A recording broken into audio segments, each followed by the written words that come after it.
What's up, guys? Welcome to Daily Dose of Reddit. This is your host, Zach, and today's subreddit is r/IDoWorkHereLady. Alright, this story's called Supervisor Karen Doesn't Understand That I Do Work Here. So this will be my first post here. I was explaining this to a few friends and they suggested that I go and post this here. Let's get some of the basics out of the way. Here's the cast, there's me, Supervisor Karen, a whole bunch of other voices that I don't know yet. Prologue. Alright, so the story starts off with myself and my coworker. At the time, we both worked in California in G4S, or Guards for Service, which is a pretty big security company. I was on graveyard at the time. This wasn't my main post I was at. I was just sent here to give a hand with a guard that called off, and apparently the supervisor wasn't given any information on my arrival. Main story. This was before Brovid was a thing back in 2019. It was peak season in November, and I was a guard that was asked to come take up a post at the Farmer Joe's Distribution Center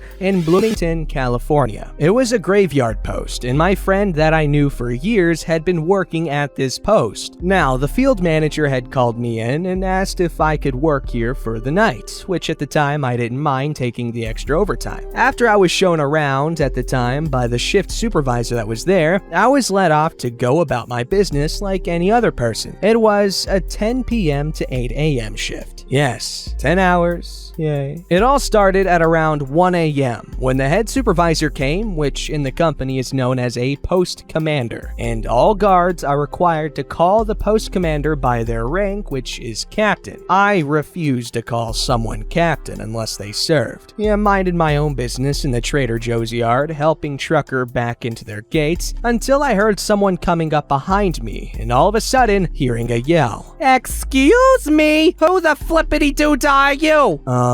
My name is Kyle. Nice to meet you. I was told to come work this shift by another manager. No, I asked for someone specifically. I didn't ask for a fat ass like yourself. Now, at this moment in time, I was getting pissed off because of her general rudeness and questioning in my mind. Someone specific? Well, they sent me, and I'm sorry you didn't get who you wanted, but I'm only here to do a job that the field manager sent me out to do. Well, you can kindly escort yourself off the property for trespassing, as I did not request for you to come to my site, mister. Otherwise, you'll leave me no choice but to call the police. Sorry, but as required by the field manager, I am to stay at the post until the end of my shift. I was asked to do a job, and I will be doing the job regardless. You can call the police if you want. I'll call the field managers. Now, I was pissed and wanted nothing more from her, but she actually did call the police on me. They showed up roughly 30 minutes later. Police Officer 1 shows up with partner, which is Police Officer 2. What's the commotion all about? Sir, if I may, before I could continue, Karen shouted out to the cops and interrupted me talking. Officers, you need to arrest this man immediately. He threatened to kill me with a knife, and he's trespassing on this property. I give a massive sigh as both the officers were confused because I am clearly wearing a G4S standard issue uniform that has all the patches on the uniform. But because they heard knife, this is what happened. Police Officer 2 pulls out a handgun. On the ground now! Hands behind your back! Police Officer 1 follows by placing handcuffs on me. Now, even though I'm restrained, the second officer still has the gun pointed at me like I'm an active threat with metal cuffs on me. I'm not gonna lie, I nearly crapped myself because I thought I was gonna get shot for no reason. I did indeed have a pocket knife on me, but that was mainly because I had a backpack full of munchies that I used the knife to open the bags with, but it was literally a keychain pocket knife. Police Officer 1 searches my pockets and finds the knife and escorts me back to the vehicles, where I am then placed in the back of the vehicle, still in handcuffs. At this point in time, my friend comes to see what the commotion is all about. Hey officers, what's going on here? Mister is being placed under arrest for possession of a deadly weapon and charged with threatening that woman over there of killing her.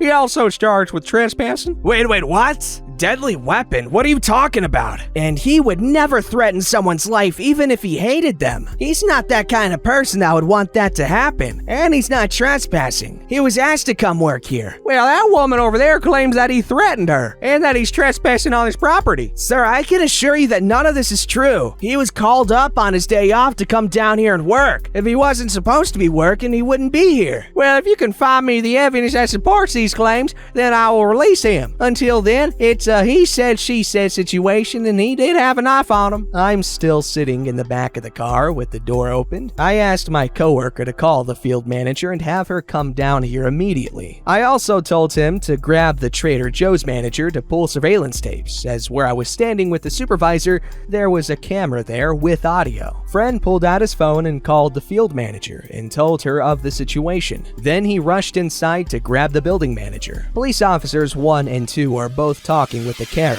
a little bit away from the vehicle, and I can barely hear. But I guess one of the police officers called for a supervisor of their own. Shortly, a second police car shows up, and it's the police sergeant. He came to the window where I was sitting patiently and waiting, and asked my side of the story, and I told him everything. Finally, the field manager shows up with our office's regional director. Friend comes outside with the manager of the building. Everyone pretty much calmly talks at this point since there were so many stories being thrown around. Field manager said to me, "Why are you in the back of the police car?" "Well, that's why I had Friend call you. It's because that psycho beach tree decided to have the cops called on me for trespassing, and added an extra decision by telling the cops that I threatened her with a knife." Field manager and director both look towards the police and gets their attention. "Officers, this is all a big misunderstanding. OP was called on his day off to come work at this post, as per asked by field manager." "All right, well, that doesn't explain the threat with the knife," manager of the building says. "I could take you inside, where I could show you the cameras which have audio recording." Police sergeant and building manager go inside to look over the footage. Now at this point in time, you can see Karen screwed up because she turns pale frickin' white, knowing she's just gotten herself in trouble. Police sergeant returns and pulls me out of the car and takes the handcuffs off of me, then hands me back my knife and my backpack. "All right, I've reviewed the footage and there is no hostile threats from you. All charges are going to be dropped and you're free to go." Thank you, officer. I appreciate your assistance with this matter. Police sergeant walks over to Karen and places handcuffs on her. "You're under arrest for lying to law enforcement, filing a false police report, and calling for false emergency." After the whole situation went down, the stupid dumbass Karen went to jail that night. I didn't ever see her again. I went to a meeting with my manager, the field manager, and the director. They told me the situation had been handled and offered me the post commander position there. I asked what happened to Karen, even though I really didn't care. They told me she was released the next day and completely fired and banned from ever applying with G4S. I then turned down the request for post commander as the drive alone would kill my gas. 2 weeks later, I left G4S, got a better paying post in Allied Universal, and the drive was 3 times closer than my last post. Plus, I've decided it was time. I went back to college and am now working on my bachelor's degree in aerospace engineering. Lesson to be learned here: never take it over the edge until you've gotten the information and facts first. I mean, personally, I'm gonna stay being trigger happy with literally everything because that's fun, and I don't care if it leaves my life in ruin. It's better than not doing nothing. I mean, definitely not better than thinking out my decisions, but like I said, I don't care. All right, this story's called "I Do Work Here. Why are you acting so entitled?" Hey Reddit! So since you guys liked my last post in r/IDoWorkHereLady, I decided to share a story of when I actually worked at my dad's restaurant. Just a quick recap: my dad owns a restaurant in China that also has a bakery. I am trying to keep everything as vague as possible because of privacy reasons. This event took place last summer. I was actually hired by my dad to help the 2 ladies in the bakery. I was getting paid. We are going to call them Susan and Lindsay. Now, this bakery isn't like most others because this one focuses on cakes and other desserts. People could throw parties at the restaurant and chose a day that comes with a cake. Birthdays, graduations, reunions, anniversaries. Parents could also drop their kids off to learn how to make cookies or cakes. One day I was in the bakery with the AC on, relaxing and minding my business. It is hot in China, especially in the summer, when a woman walks up to the bakery wearing all black. How does she survive in all black at like 40 degrees? For now, we are going to call her Karen, like last time. Quick note, Susan was off buying more cream at the market nearby, and I had no idea where Lindsay went. Karen not even looking at me. I want a triple layer cake by 6 o'clock tonight, and I want to drop my daughter for a lesson. She can help make the cake. Then she looked at me and did a double. Probably because I looked too young to be there. Also, I wanted to make clear that she did not choose the celebration deal, because if she did, the manager would tell me, and people usually order those a few days in advance. Great, ma'am. That should be around 451 in total. Because she is a customer of the restaurant, she was drinking tea with a huge group of people, she gets a discount for the cake and lessons. You must be lying. I know it doesn't cost that much. I am a paying customer. You probably don't even work here. You only look like you are in high school. Yes, ma'am, I do work here. And because you are a customer, you actually get a discount. This is the lowest price. I know the owner. He said to give me a lower price. Then, the memories of last time hits me. I was angry. Very angry, but I still put on my best customer service smile, hoping that Susan would come back soon. Ma'am, you need some proof that the owner said to give you a discount, and he needs to tell me. No, I don't need to. Who do you think you are? I do not trust you. You are probably here to scam me. Ma'am, calm down. Karen looks at her phone and fakely gasps. The owner is on a business trip and he said I can have a discount. I knew it was bull because my dad was up on the 3rd floor playing mahjong. Ma'am, can you please give me proof? No. Then, unfortunately, I can't do anything. Luckily, at this point, Susan finally came back. Hi, can I help you with anything? Yes, I want a triple layer cake and my daughter to take a lesson today, but this child is pretending that she works here and is giving me an unreasonable price. Ma'am, she does work here, and the total price is around 500 yuan. I didn't even correct her about the price because Karen was being so rude to me. But she said it was 450 yuan. Oh, she must have got confused. It's actually 500 yuan. Susan looked at me with a smirk. Karen grumbles and agrees to pay that much. Her daughter later came and was also very stuck up, but only to me. She acted like she knew everything about baking, but didn't even know what goes into a cake. I don't blame her because she was raised by a pretty crazy person. Honestly, the amount of people who pretend that they know the owner surprises me. Although these two events happened a few years apart. Thank you for reading this long story. Have a nice day. No, you have a nice day. That's a funny story.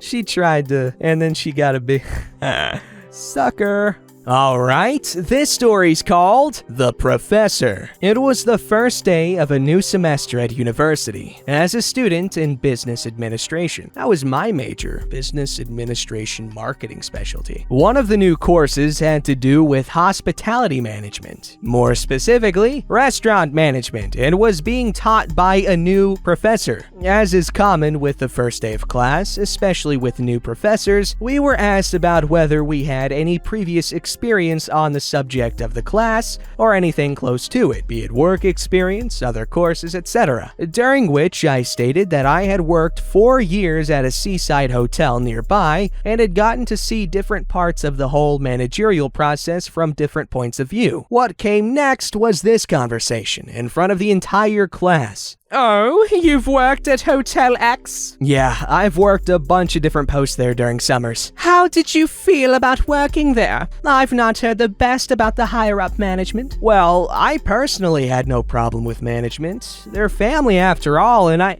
know that after so long, people can feel like family.